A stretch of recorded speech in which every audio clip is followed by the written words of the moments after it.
Baie dankie Vader vir u genade.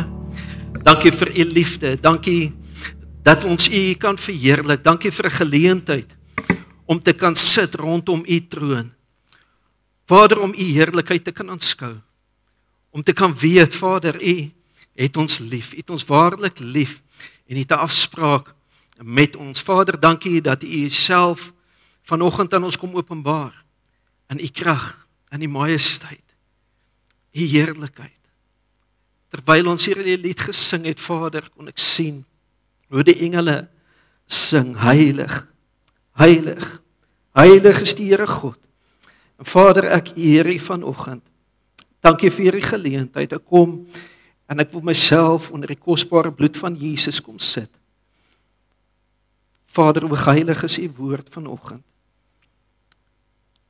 Ek bid Here vir 'n versalwing van die Gees. Dit is die Gees wat vanoggend bedien. En ek dank u, Vader, dat u getrou is. Dankie dat u in beheer is. Ek gee alles in u hande oor. Amen. Amen. Halleluja. Dankie, julle kan sit. KFC Kids for Christ, julle kan maar uitgaan. Dit is dan maar lekker om die Here te dien, hè. Weet julle wat is vir my awesome? Ek wil net vir die worship team baie dankie sê. Die liedjies, die woorde, baie dankie. Toe hulle hierdie liedjies sing, ek het nie geweet wat hulle gaan sing en wat hulle voorberei het nie. Maar toe hulle dit sing, toe weet ek, die Gees van die Here is in beheer. Hy is hier vanoggend. En ek wil jy moet saam met my dit glo. Ek gaan vanoggend vir jou lees uit die boek van Jona. Dit is wat die Here op my hart gelê het. Die boek van Jona, Jona 3. Ek het ongelukkig nou niks hier op die skerm vir julle nie. Volgende keer sal ek dit daai. So ek gaan vra, iets heeltemal vreemds vanoggend dalk vir jou. Ek gaan vra, wanneer ek uit die woord van die Here lees, dat jy jou oë toemaak, as jy nie lees in 'n Bybel nie. Dat jy net jou oë toemaak en net luister na die woord van die Here, want ek gaan vir jou vandag uit die vertaling lees, die 1953 vertaling lees, so dit mag dalk verskil met julle vertalings. So ek gaan vra dat jy jou oë net toehou en dat jy net luister.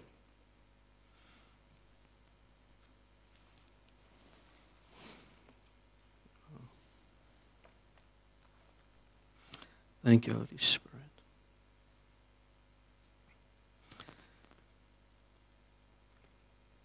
En die woord van die Here het vir die tweede maal tot Jona gekom en gesê, maak jou klaar, gaan heen na die groot stad Ninive en verkondig daar die boodskap wat ek jou sal gee. Toe maak Jona hom klaar en gaan na Ninive volgens die woord van die Here. En Ninive was 'n ontsaglike groot stad, 3 dagreise te voet.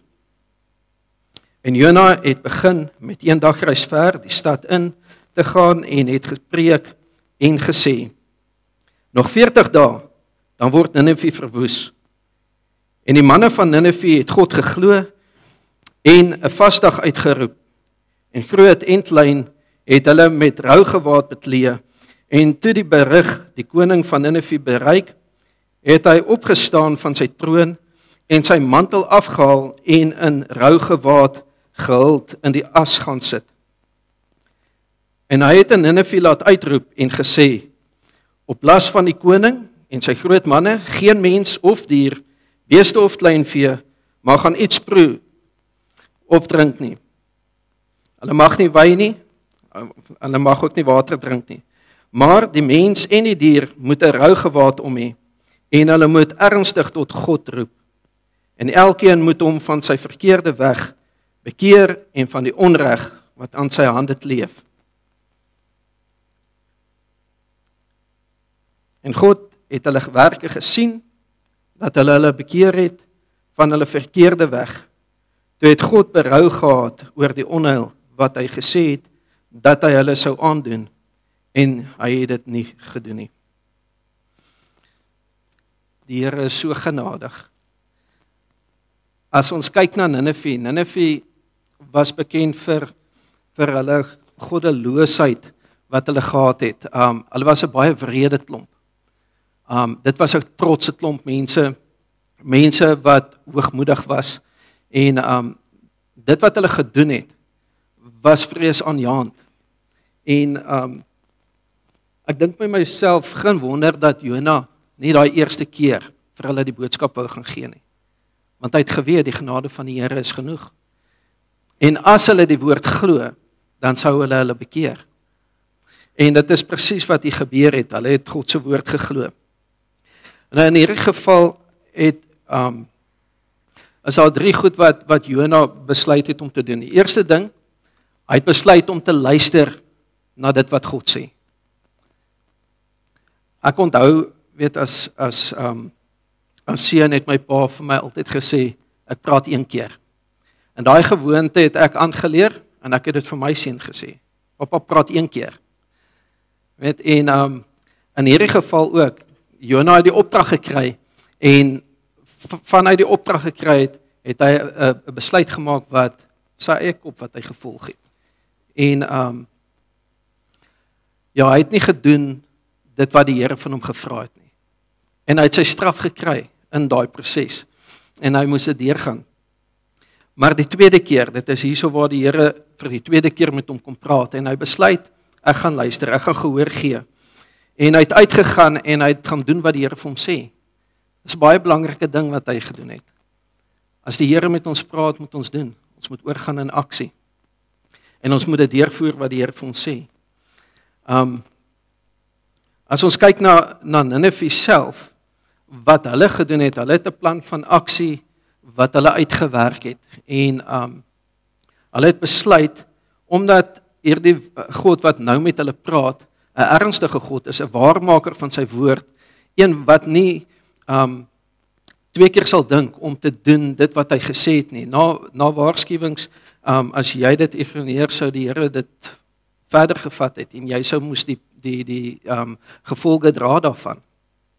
Maar hulle het 'n plan van aksie gehad en hierso in vers 5 af sê hy, en die manne van Nineve het God geglo en 'n vasdag uitgeroep.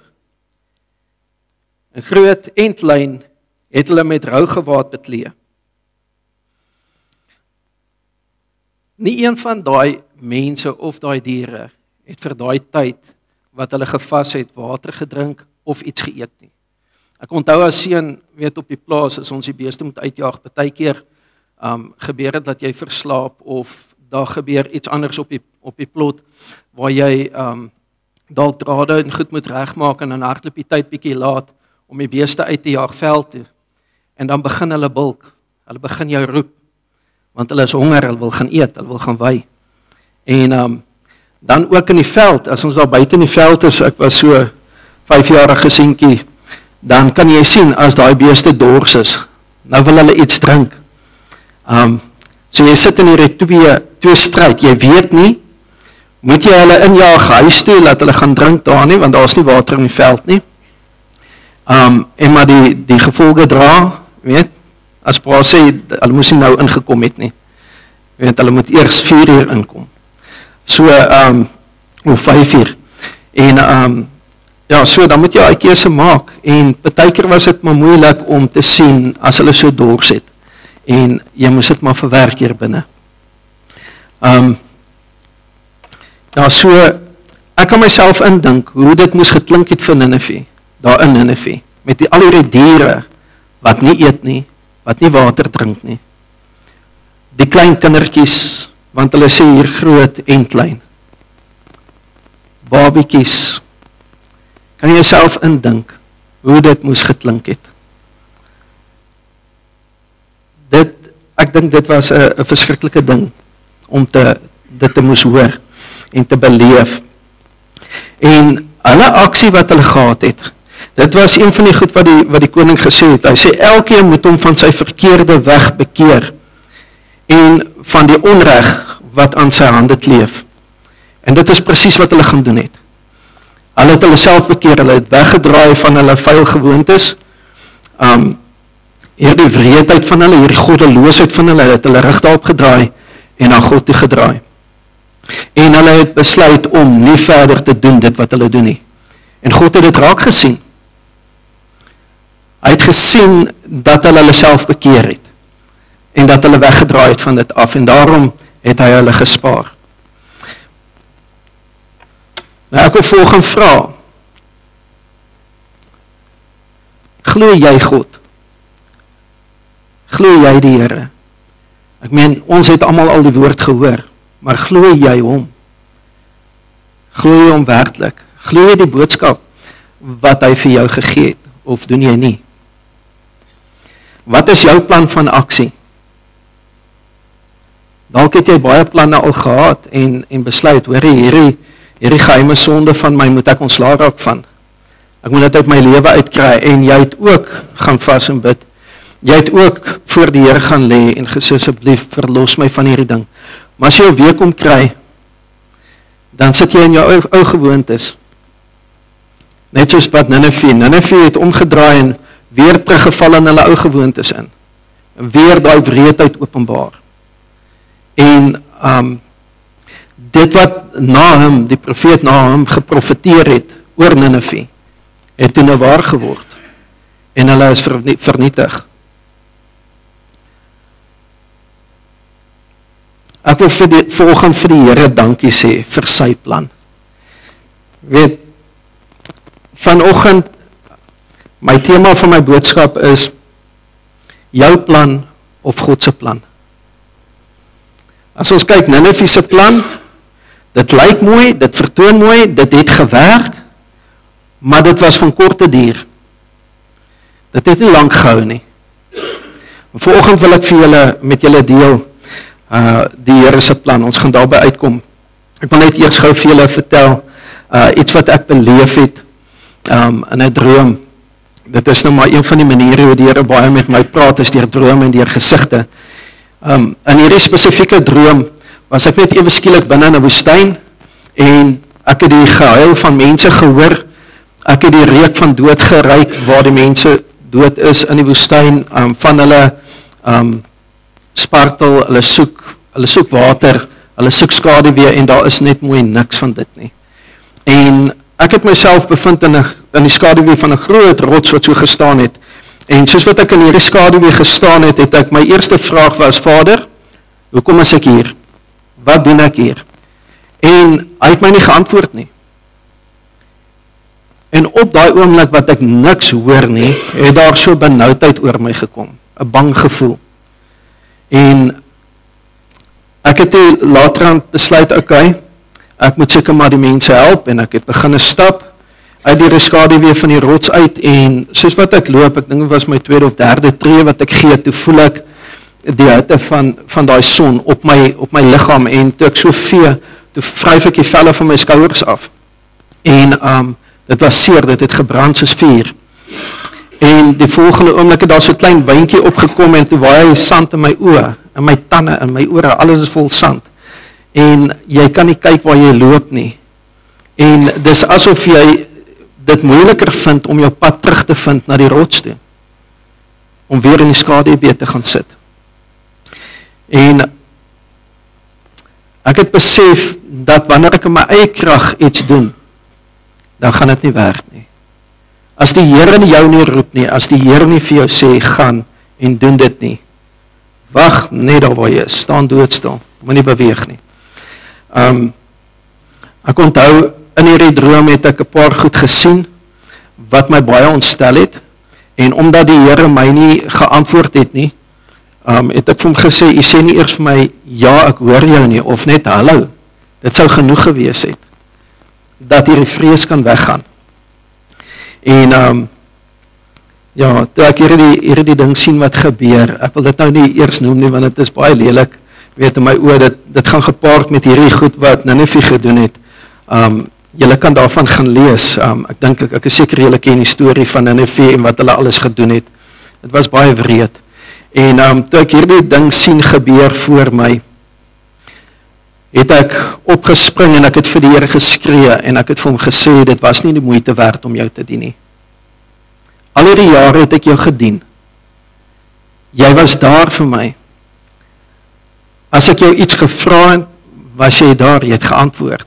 Maar nou sê jy nie eers vir my hallo of ja, ek hoor jou nie. En ek onthou ek het so op my knie neergeval weer en begin huil. En toe kom hierdie stem uit die rots uit, weet of agter die rots uit, ek weet nie. En maar die stem het ek geken. En hy het vir my gesê, hy nie, hou vas aan dit wat jy het. Hou aan doen wat jy doen, dis nog 'n klein tydjie en ek is hier. En toe word ek wakker op my bed. Dus my kussing bietjie nat gehuil. En ek spring toe van die bed af en ek is op my knie en ek vra die Here om verskoning dat ek sulke goed op hom geskree het en dat ek so gevoel het teenoor hom. En ek het regtig berou in my hart gehad oor dit. Dit was vir my 'n erg ding om so iets vir die Here te sê.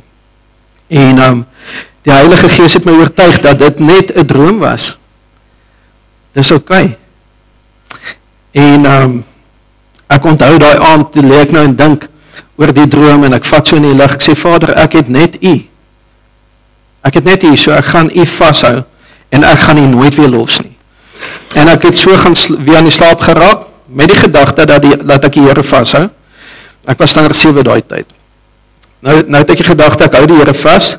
Ek gaan so skool toe gaan en as enige iemand my vra, Heinie, wat's fout? Wat gaan aan? Dan sê ek hou vas aan die Here.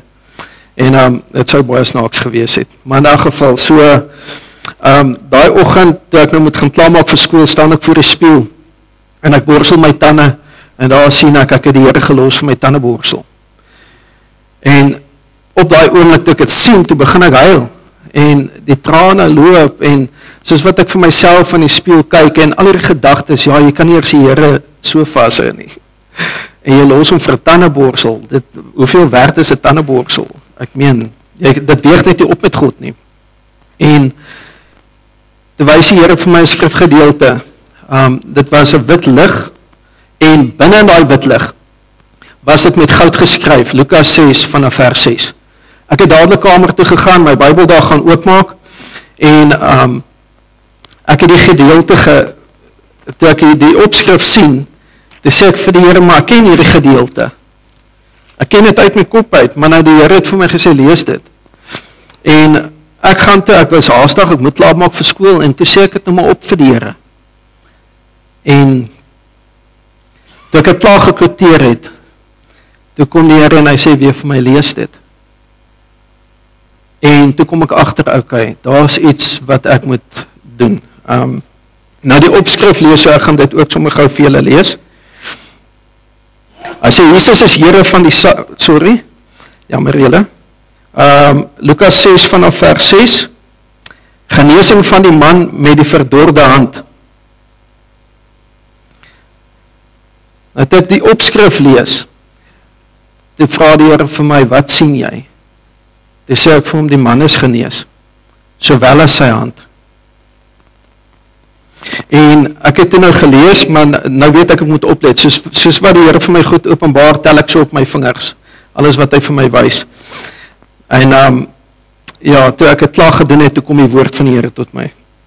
Hy sê, en op 'n ander Sabbat, het hy in die sinagoge gegaan en geleer, en daar was 'n man en sy regterhand was uitgedor, en die skrifgeleerdes en die fariseërs het hom in die oog gehou, of hy op die Sabbat gesond maak, sodat hulle aanklag teen hom kon vind. Maar hy het hulle gedagtes geken, en vir die man met die verdorde hand gesê, staan op hier in hulle midde, en hy het opgestaan. Nou ek glo, as ek hierdeur werk, ek glo dat reg deur God se woord, dit is wat ek sien, daar is so 'n patroon wat 'n mens kan volg, reg deur die woord. Hierdie punte wat die Here vir my uitgelig het, die eerste ding is God praat met hom. En hy sê vir hom, staan op hier in hulle midde. So hierdie man moes die stem van die Here hoor, en hy moes die besluit maak. So die tweede ding, hy moet 'n keuse maak. Gaan ek dit doen, of gaan ek dit nie doen nie?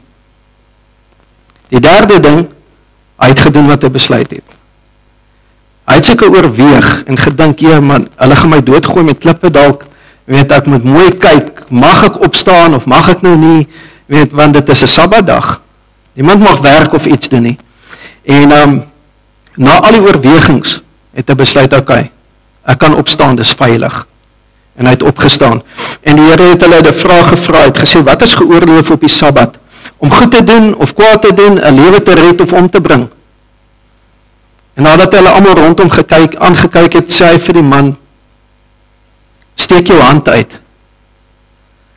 Nou dit is interessant, nee, as jy 'n verdorde hand het, dan gaan jy mos nou om wegsteek en skaam wees.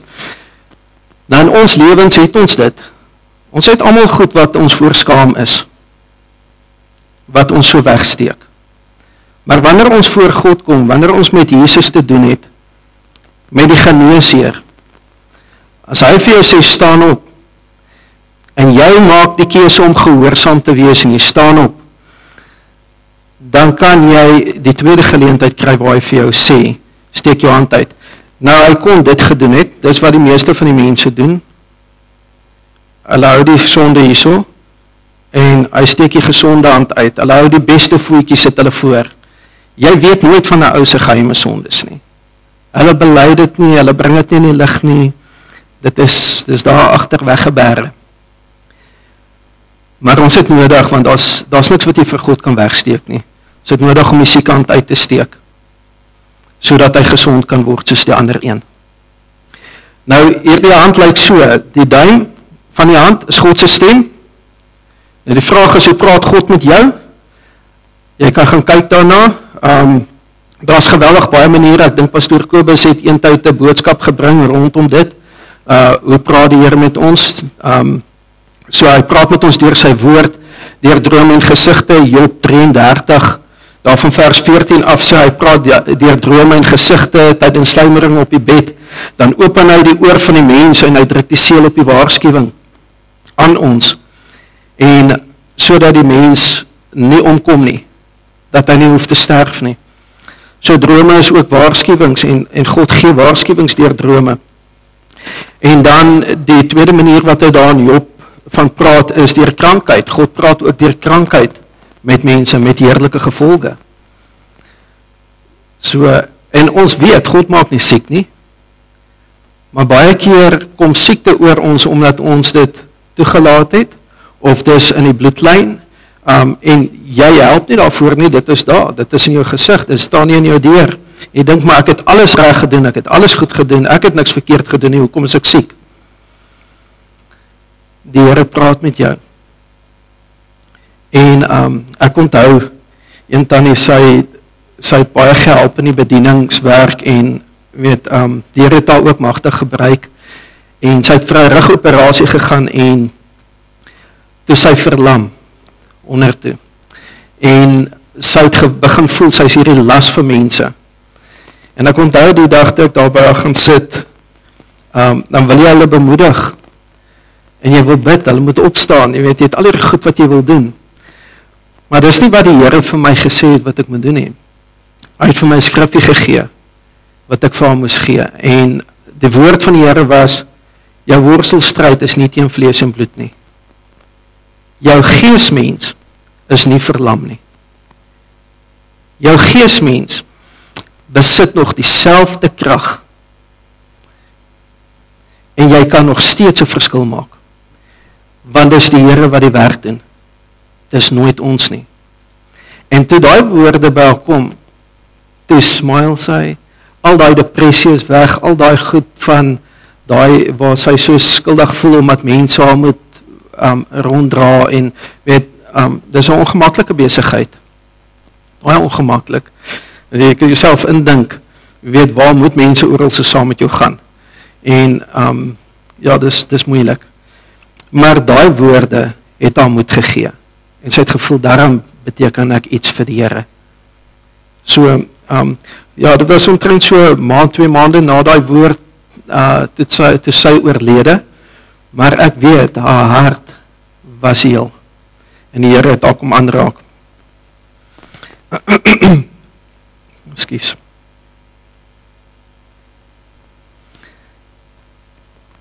Ja, as ons kyk na besluite, ek het die Here gevra, hoe weet ek dit is U wat met my praat? Hoe weet ek dat dit wat ek hoor, kom van U af? Want dit kan mense wees, dit kan die duiwel wees, dit kan Dit kan enigiets anders wees, dit kan my eie vooraf opgestelde idees wees, en dan dink ek, dit is die Here wat dit vir my sê, en dan is dit nooit hy nie. En die Here het vir my hierdie ding uitgewys, wys hy vir my dat, wanneer ek besluite maak, moet my besluite my nader bring aan hom. Dit moet my nie wegvat van hom af nie. Want as dit jou nader bring, dan is daar vrede, dan is daar hoop. Okay. En dan gehoorsaamheid. Gehoorsaamheid om te doen, presies dit wat die Here sê. As ons kyk na Johannes 2 vers 5, dan kom Jesus se ma, dit is nou met daai wonderwerk, waar die water in wyn verander is. En Jesus se ma kom en sy sê vir hulle, ek net gou kyk.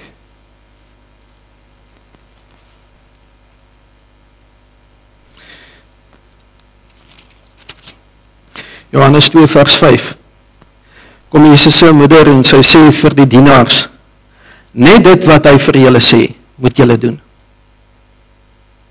Net dit wat hy vir julle sê, moet julle doen. En die vraag is, wat het die Here al vir jou gesê? Wat het hy jou geroep om te doen? Is jy besig daarmee? Doen jy dit of doen jy dit nie? Is jy ongehoorsaam? Doen jy dalk wat Jona gedoen het? Jy lekker daar onder in die kerk en slaap, weet, op jou kussentjie van ongehoorsaamheid. Ek dink as die Here kom en hy sê vir jou, doen iets, dan moet jy dit doen. Dis nodig om gehoorsaam te wees. Nie een van ons is geroep om die kerkbanke blink te sit nie. Ons moet 'n verskil maak, dit is wat die Here gedoen het, hy het ons uitgestuur om 'n verskil te maak. Nou as ons kyk ook na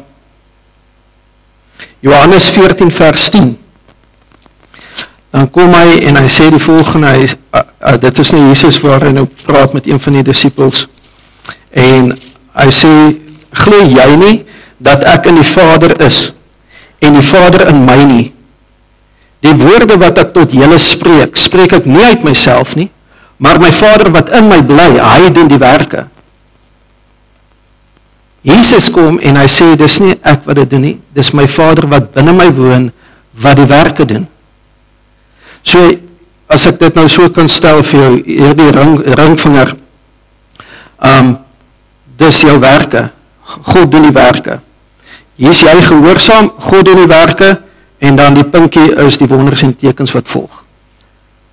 Okay, so, as God vir jou gesê het, gaan dan heen, maak disippels van al die nasies, gaan doop hulle in die naam van die Vader, Seun en die Heilige Gees, en jy besluit om dit te doen, en jy doen dit, dan doen die Here die werk, hy red mense, hy verlos hulle, hy maak hulle vry, hy tel hulle op waar hulle daar gelê het en in hulle benoudheid was, en die tekens is daar. Almal kan sien, hierdie man was so, nou is hy so. Daar's 'n verandering in sy lewe. As die Here kom en hy sê vir jou, jy moet jou laat doop, bely jou sondes, erken dat jy 'n sondaar is, glo en laat jou doop. Wat is jou keuse? Wat besluit jy om te doen? Wil ek soos Jona eers bietjie 'n ander pad vat, ander roete vat, 'n ompaadjie vat, of gaan jy gehoorsaam wees en doen wat die Here vir jou sê? Al wat dit beteken, wanneer jy hierdie stap van gehoorsaamheid neem, dit beteken dat die Here jou toerus vir die dienswerk. Hy gee vir jou sy krag, hy gee vir jou sy volheid, sodat jy die dienswerk kan gaan doen en 'n verskil kan maak in hierdie wêreld. Ons het nou die oggend, ek stuur pastoor Kobus se boodskapie uit en hy sê ons is ambassadeurs van die hemelse koninkryk. Ons verteenwoordig God se koninkryk hier. Ons is nie van hierdie aarde nie, maar ons leef vanuit hierdie koninkryk. In God se koninkryk is daar nie krankheid nie. Daar's nie blindheid nie, daar's nie doofheid nie, daar's nie hierdie goed is net nie daar nie. Dis hoekom hy stuur jou, gaan bid vir die siekes. Okay. Kom ons kyk bietjie na die verdorde hand, sommer net om te wys hierdie patroon wat volg reg deur die woord. Adam en Eva. die Here kom en hy sê vir hulle, dat van daai boom mag julle nie eet nie. Al die bome mag julle eet, maar van daai een mag julle nie eet nie. So hulle hoor die stem van die Here, en hulle maak die keuse. 'n verkeerde besluit. 'n Besluit wat hulle wegvat van God af, en hulle doen dit. Die Here kom, en hy soek hulle, en hy sê, waar is julle? En hulle kruip weg, en hulle is vreesbevange, en hulle sê, Here, ons het gevrees, want ons is naak. En die Here kom, en hy spreek oor daai ongehoorsaamheid van hulle, oor daai besluit wat hulle gemaak het, en hy sê, omdat julle dit gedoen het, sal hierdie dinge volg. En hulle word weggevat van God af, hulle word uit die tuin uit weggevat. En dit het gemaak dat hulle hand verdor geraak het, hulle kan nie meer 'n pad saam met God stap nie, want God stap nie 'n pad saam met sonde nie. Hy stap nie 'n pad saam met ongehoorsaamheid nie. Dis nie deel van sy karaktereienskappe nie. Maar die Here het 'n plan gemaak.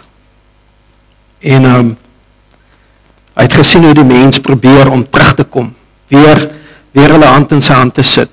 Hulle het kerke begin en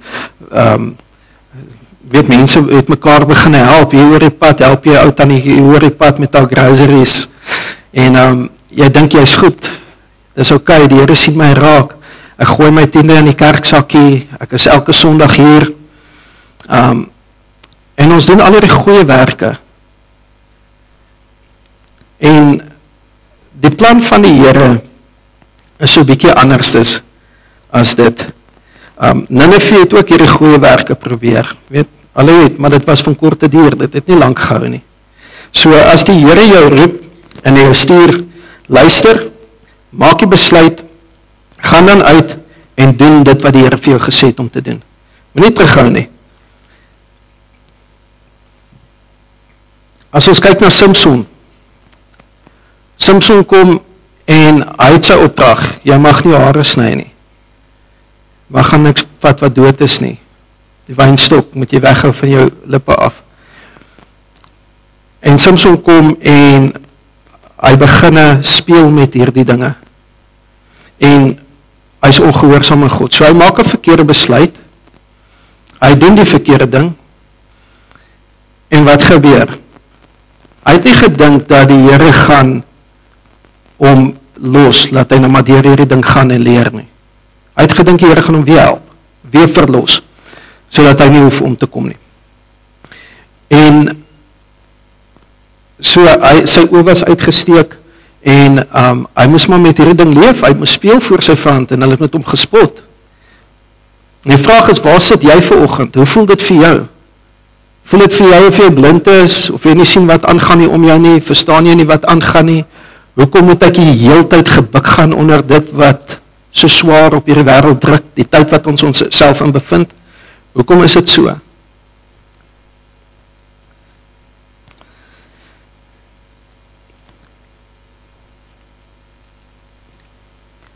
Ek wil vir jou nog ietsie gou lees, Jesaja.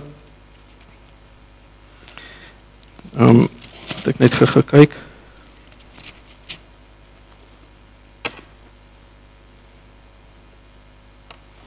Jesaja 59 vers 2.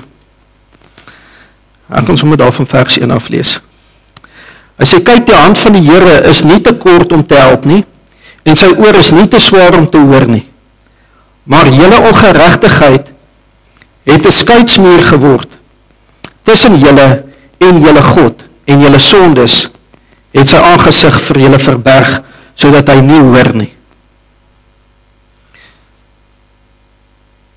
God se plan is om daai sonde weg te vat. Dis wat Jesus kom doen het. Ons kyk Romeine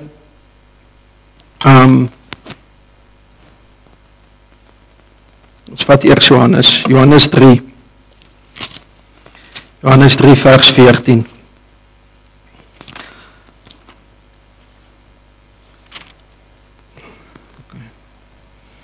Johannes 3 vers 14 tot 21.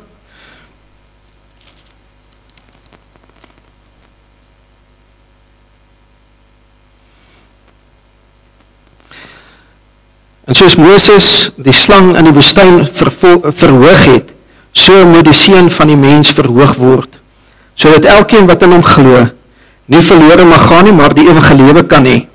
Want so lief het God die wêreld gehad, dat hy sy enigste gebore seun gegee het, sodat elkeen wat in hom glo nie verlore mag gaan nie, maar die ewige lewe kan hê.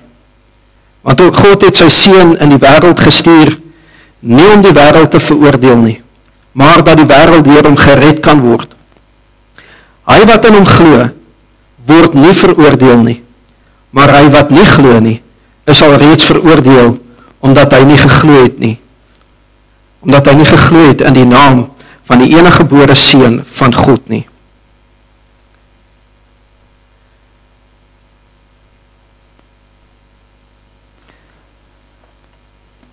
Ek wil vra, glo jy regtig? Glo jy regtig die Here? Glo jy in sy almagtige krag, dat hy jou kan vrymaak, dat hy jou kan verlos? Glo jy vanoggend dat as jy sou opstaan, te midde van hierdie wêreld en sy omstandigheid, en jy vat aksie en jy doen dit wat die Here vir jou geroep het om te doen, glo jy vanoggend dat hy jou kan gesond maak? Dis my vraag aan jou. Want dis God se plan. As Jesus nie kom sterf het aan die kruis nie, sou ons nie met God kon kommunikeer soos ons vandag doen nie. Direkte oop lyn. Die Here is nie ver nie, hy is hier binne in jou. Hy is naby jou. Ons sou nie die besluite kon maak wat ons vandag kan maak nie. Om te sê, Here, ek kies om gehoorsaam te wees en te doen dit wat U sê. En dan oor te gaan in aksie. As Jesus nie bereid was om die prys te betaal nie, en daar te hang en te sterf vir ons nie, sou ons nie daai bereidwilligheid kon hê om te gaan en te doen nie.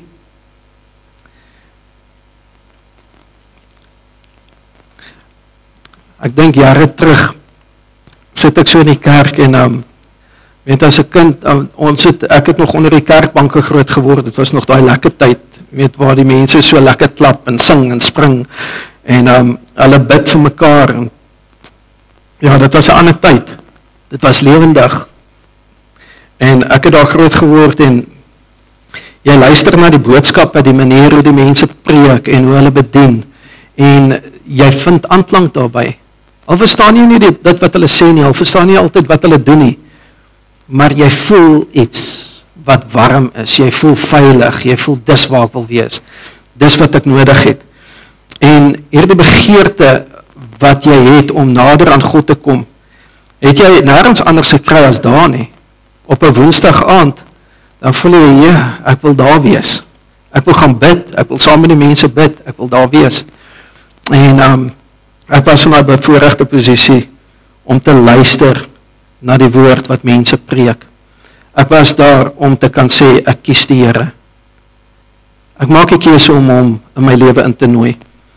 En ek maak die keuse om te doen dit wat hy van my vra. Ek het my laat doop en die Here het my hele lewe kom verander. Die wonders en die tekens volg. Dit het nie opgehou nie. As ek met vele moet vertel hoeveel wonders en tekens, daar is so baie. En ek glo by 'n volgende geleentheid sal ek van hulle noem. En want daar's baie wonders en tekens wat nog gebeur. En ons weet baie mense vandag dink dat die Here doen nie meer wonderwerke nie. Hy maak nie meer mense gesond soos hy daai tyd het nie. Mense dink dat die Here kan jy nie meer in die kerk gesond maak nie. Want die kerk beperk die Here se krag. Dis hoe mense dink, wat kan God se krag beperk? As die Here jou wil gesond maak hier, dan doen hy dit. As hy jou daar buite wil gesond maak, dan doen hy dit. So, daar's niks wat in sy pad kan staan nie. Hy is ons God en hy lewe en hy is waardig om geprys te word.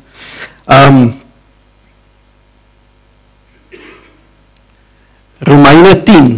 Dit is 'n gedeelte wat ek dink julle ken. Romeine 10 daar van vers 11 af. Want hier is daar van vers 9 af. Ek het hom al gelees dink ek, maar kom ons lees hom weer. As jy met jou mond die Here Jesus bely en met jou hart glo dat God hom uit die dode opgewek het, sal jy gered word. Want met die hart glo ons tot geregtigheid en die mond bely ons tot redding. Want die skrif sê, elkeen wat in hom glo, sal nie beskaamd word nie. Want daar is geen onderskeid tussen Jood en Griek nie. Dieselfde Here tog is Here van almal en is ryk oor almal wat hom aanroep. En dan hier is die gedeelte wat baie saak maak vir ons vandag. Hy sê, want elkeen wat die naam van die Here aanroep, sal gered word. Hoe kan hulle hom dan aanroep, aan wie hulle nie geglo het nie? En hoe kan hulle in hom glo, van wie hulle nie gehoor het nie? En hoe kan hulle hoor, sonder een wat preek? En hoe kan hulle preek, as hulle nie gestuur word nie? Soos geskrywe is, hoe lieflik is die voete van die wat die evangelie van vrede verkondig, van die wat die evangelie van die goeie verkondig. Ek is eendag daar in Melkbosstrand en ek gaan hierdie ene kort maak, ek is nie lang getuienis nie. Okay. Ek is daar in Melkbosstrand en een van my vriendinne kom vroegoggend, dit was seker hierso net na 3 in die oggend, kom sy in en die deur is oop, sluit nie die deur nie. En sy kom toe in en sy druk geld onder my kopkussing in. En toe sy uitloop by die deur, toe kyk ek so en ek dacht, wat was dit nou? En ek sien, maar daar loop sy. En ek staan toe op en ek hardloop uit en ek sê vir haar, hoorie, wat gaan aan? Sy sê, ek het vir jou gelde onder jou kopkussing gesit. Sorg dat jy 4:15 gereed is. Ek het vir jou 'n lift georganiseer. Jy gaan Kaap toe. Jy gaan op die trein klim, jy gaan terug gaan huis toe en jy gaan jou ouers ordentlik groet. Jy kan nie vir die Here werk sonder om jou ouers baie te sê nie. Jy moet hulle gaan groet. Okay, so dit was wat in haar hart was, wat in haar kop was en sy het gevoel, dis haar werk wat sy moet doen. Sy moet vir my daai kaartjie betaal om terug te gaan. Soos ek gereed, ons gaan sy ry saam. Ons gaan treinstasie toe want sy wil seker maak ek kom daar uit. En sy gaan saam, nou moet jy wag vir 'n kansellasie, weet op die trein, en want jy het nie 'n plek bespreek nie.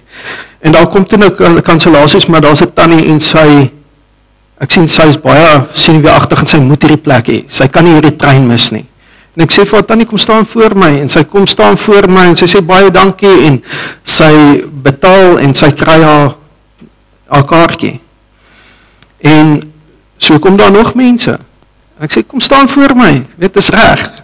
En Annelies, weet, daar sê ek nou, maar in elk geval, sy raakte nou baie kwaad vir my, en sy sê vir my, wat dink jy doen jy? Jy is veronderstel om in die ry te bly, jy kan nie vir almal plek gee nie, jy gaan jou plek mis op die trein. Maar jy sien wat sy nie verstaan het nie, die Here het reeds vir my die geld voorsien.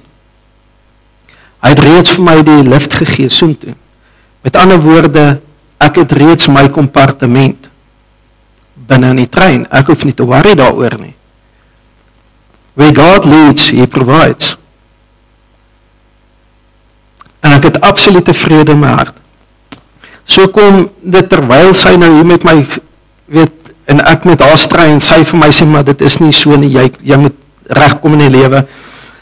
Jy kan nie net vir almal kanse geen plek gee nie. Soos wat ons stry, kom maar nog 2 ou oomies. Hulle is 'n tweeling. En hulle kom ook en hulle druk so voor my in. Maar hulle stoot my so weg. En ek staan toe nou maar uit die pad uit. En hulle sê toe vir my, is dit alright? Ek sê, ja, is alright. Staan maar. En hy sê, baie dankie. Weet, nou staan hulle en tot sy in die trein in ons kompartement gesit word. Dis een van die oomies binne in my kompartement waar ek toe nou moet slaap. En lang storie kort, Gareth wat op die boonste bed gelê het, ek het hom daar ontmoet, ook 'n kind van die Here. Ek het die bed onder hom gevat en dan aan my regterkant was daar 'n jong seun, omtrent so 19-20 jaar oud. Hy het so 2 weke voor daai, het hy sy hart en sy lewe vir die Here gegee. En Pieter, of oom Pieter, het nou besluit, hy gaan op hierdie boonste bed, hy wil daar slaap. So gaan hy uit en hy gaan roep sy broer, hy wil hom wys waar is hy, en hier kom hulle terug met 'n hele drankbottel, weet vol, ek weet nie wat so goed dit was nie, is net nie goed nie, nie vir my nie. Maar in 'n geval, hy kom teen en hy sê, hoorie, ons gaan eers 'n dop vat. En hy daai hierso, en ek sê vir hom, nee dankie, ek drink nie. En hy stamp sy broer, so hy sê, sien jy, toe ons hierdie ou weggestamp het daar, het ek vir jou gesê, is 'n kind van die Here hierdie. En so hulle het dit daar al agtergekom. En, ja, daai hele tyd deur, soos wat ons op die trein ry gebeur, dat Pieter is net weg. En, die volgende oomblik kom hy daar aan en hy steek sy hand so uit vir my. En ek wil sy hand vat, maar nou gryp hy my in my vingerpunte. En hy sê vir my, nee, jy is ou sissiekie. Jy moet eers 'n man word voordat jy met my kan praat oor hierdie dinge van die Here. En so los hy my hand en hy is nou bietjie besope en so aan. En hy kom weer en hy steek weer sy hand uit en hy gryp my weer aan die vingerpunte. En hy sê, nee, jy is nog nie reg nie. Maar nou derde keer, toe maak ek seker, ek vat vas. Vat ek vir hom. En toe wil hy weer los, toe sê ek vir hom, daar kom nou vast, toe sê ek vir hom, Pieter, wanneer laas het jy die stem van die Here gehoor? En hy sê vir my, baie lank laas. Wat sy wysvinger, ek sê vir hom, Pieter, wanneer laas het jy besluit gemaak om gehoorsaam te wees en dit wat die Here jou beveel het om te doen? Hy sê vir my, ek kan nie onthou nie. Vat sy middelvinger en ek sê vir hom, Pieter, wanneer laas het jy gaan doen wat die Here jou geroep het om te doen? En hy sê, hy kan nie onthou nie. En ek vat daai vinger van hom. Ek sê vir hom, Pieter, wanneer laas het jy die krag van God in en deur jou lewe beleef en gesien hoe God mense se lewens verander? Toe begin hy huil en hy begin so bewe en ruk. En ek vat sy pinkie en ek sê vir hom, wanneer laas het jy 'n bonatuurlike wonderwerk gesien, gebeur? En toe val hy op sy knieë neer. En ek begin dit toe bid en Gerlof spring van die bed af. Ja, toe sit chaos daar binne daai kamer. Gerlof skryf vir my, nou moet jy bid, nou moet jy bid. En ons bid en die arme ou huil en hy is daar, dit is net trane en allerlei goeters. Maar in elk geval, toe kom die ou wat die komberse bring en hy klop aan die deur en hy skuif so oop en hy sien toe wat hier aangaan het, net so toegestoot en die komberse is daar voor die deur gelos en gegaan. En daarna, na ons op Pieter gebid het, toe sien ek hom nie weer nie, toe dink ek, nou het ons fout gemaak. En ja, toe ons nou die koppe van die trein verander, van die stoomtrein na die dieselkop toe verander, toe die mense nou geleentheid om bietjie daar buitekant te gaan loop en so aan bietjie bene te rek en goed. En ek kyk toe so deur die venster, ek sê, daar staan Pieter. En ek is dus om hier in die gangetjie uit en ek sê, Pieter, waar is jy? Ja, ons mis jou, jy moet daar by ons in die kompartement kom sit en bietjie saam met ons gesels. En hy sê vir my, nee, ek was bietjie besig. Ek sê, Pieter, besig met wat? Ek meen, wat kan jy op 'n trein doen? Jy kan slaap, jy kan sit en gesels en weet, dis dit. En ek sê vir hom, besig met wat? Hy sê vir my, kom ek wys jou. En Pieter gaan staan en hy sê, kyk hierso, en hy maak sy arm so oop. En hy skree, I love you! En die mense wat daar is, wat ek nou sien, almal van hulle, dis soos een man. We love you, Peter! Peter, we love you! Thank you, Peter! Peter, we love you! Jesus loves you! En so gaan hulle aan. Ek sê, Pieter, wat het jy gedoen? Hy sê, toe hy daar uitstap, het 'n seentjie gekom en vir hom 'n sweetie aangebied. En hy het die sweetie gevat by die seentjie en vir hom vertel van Jesus. En die seentjie het gesê, maar kom, praat met my pa en my ma. En toe sy in die kompartement in. En hy daai sweetie gehou en hy daai sweetie gebruik. Dit was wat hy gehad het. Om by die volgende kompartement by kindertjies in te gaan en te sê, is vir jou sweetie, Jesus is lief vir jou. En so die Here vir hom voorsien, reg deur daai trein, waar hy almal bedien het. Weet jy daai vriendin van my, wat die geld onder my kopkussing kom druk het nie besef, wat so groot werk sy vir die Here gedoen het nie. Sy het gehoor, sy het besluit, sy was gehoorsaam, sy het gedoen, en die Here het die werk om doen op daai trein. Pieter het baie mense se lewens geraak. Ek wil jou aanmoedig vanoggend, kom in lyn, steek jou hand uit voor God, sê, hier is my hand, Here, ek is jammer, vergewe my, wees my genadig, nie soos Nineve nie, gebruik die plan wat Jesus vir jou gee, bekeer, glo, laat jou doop, sodat jy Heilige Gees kan ontvang, gevul kan word met die krag van God, sodat jy jouself kan beklee met die Heilige Gees en die vrug van die Gees. Okay, kom ons sluit die oë. Hemelse Vader, ek wil vanoggend vir U dankie sê vir U woord. Dankie Vader, vir dit wat U ons kom leer in U woord. Markus 16 het U gesê, hy wat glo en hom laat doop, sal gered word, maar hy wat nie glo nie, sal veroordeel word. Vir die wat geglo het, sal hierdie tekens volg. In my naam sal hulle duiwels uitdryf, in nuwe tale sal hulle spreek. Slange sal hulle opneem, en as hulle iets dodeliks drink, sal dit hulle geen kwaad doen nie. Op siekes sal hulle die hande lê, en hulle sal gesond word. Vader, nadat Jesus aan U regterhand gaan sit het die disippels uitgegaan en oral gepreek waar hulle gekom het. En die woord sê in vers 20, terwyl hulle hierdie boodskap, hierdie evangelie preek, het U saam met hulle gewerk. Dankie dat U ons nie alleen los in die veld nie. Dankie dat U die werk doen in ons, deur ons, en dat U mense se lewens aanraak. Die woord sê, U het saamgewerk en die woorde wat U gespreek het U bevestig deur die tekens wat daarop gevolg het. Kom help ons Vader, dat ons sal sien, U is 'n waarmaker van U woord. Vanoggend sit hier mense met begeerte in hulle hart, dat U hulle sal roep, dat U hulle sal salf, dat U hulle sal toerus, want hulle wil 'n verskil maak. U ken hulle harte, Vader, en ek dank U dat U 'n werk in hulle kom begin vanoggend. Terwyl die hoofde gebuig is, ek wil gou 'n uitnodiging gee. As jy hier sit vanoggend en jy sê, my hand is so 'n bietjie verdor. Ek het verkeerde besluite gemaak in my lewe. Ek het besluit om nie te doen wat die Here van my verwag nie. En ek het baie goed gedoen wat verkeerd is.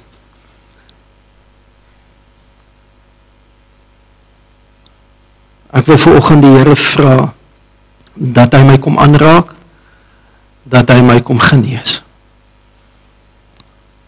As dit jy is vanoggend, wil ek vra jy moet soos hierdie man in Lukas 6 jou hand uitsteek vanoggend voor God.